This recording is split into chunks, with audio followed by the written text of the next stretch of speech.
ना भाजी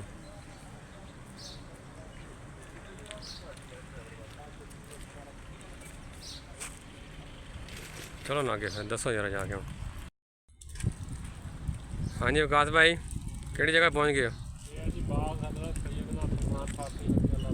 रज़ी अल्लाह तआला अन्हु। ਜਿਹੜਾ ਬਾਗ ਹਜ਼ੂਰ ਸੱਲੱਲਾਹੁ ਅਲੈਹਿ ਵਸੱਲਮ ਨੇ ਆਪਦੇ ਹੱਥਾਂ ਨਾਲ ਲਾਇਆ ਸੀ।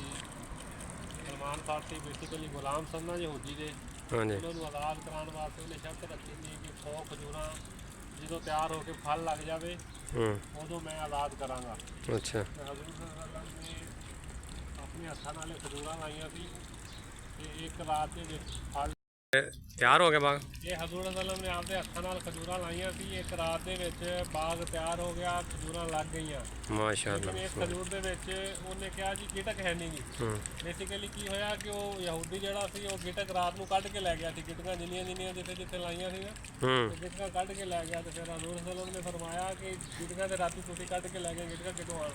हाँ उन्हें कहा भी गिड़कन लाया इन्होंने उगणगे नहीं। हाँ ਉਹਨੇ ਕਿਹਾ ਗਿਟਕਾਂ ਕੱਢ ਕੇ ਲੈ ਜਾਣਾ, ਉਗਣੀਆਂ ਨਹੀਂ ਖਜੂਰਾਂ, ਲੇਕਿਨ ਫਿਰ ਵੀ ਖਜੂਰਾਂ ਉੱਗ ਕੇ ਫਲ ਲੱਗ ਕੇ ਤਿਆਰ ਹੋ ਗਿਆ ਸੀ। मौज ना आप नबी की सरसों ਕਿਹਾ ਜੀ ਗਿਟਕਾਂ ਤੇ ਹੈ ਜੀ, ਉਹਨਾਂ ਨੇ ਕਿਹਾ ਗਿਟਕਾਂ ਤੇ ਤੁਸੀਂ ਕੱਢ ਕੇ ਲੈ ਗਏ ਸੀ। सदके जामा आपकी शान सल्लल्लाहु अलैहि वसल्लम सुभान अल्लाह।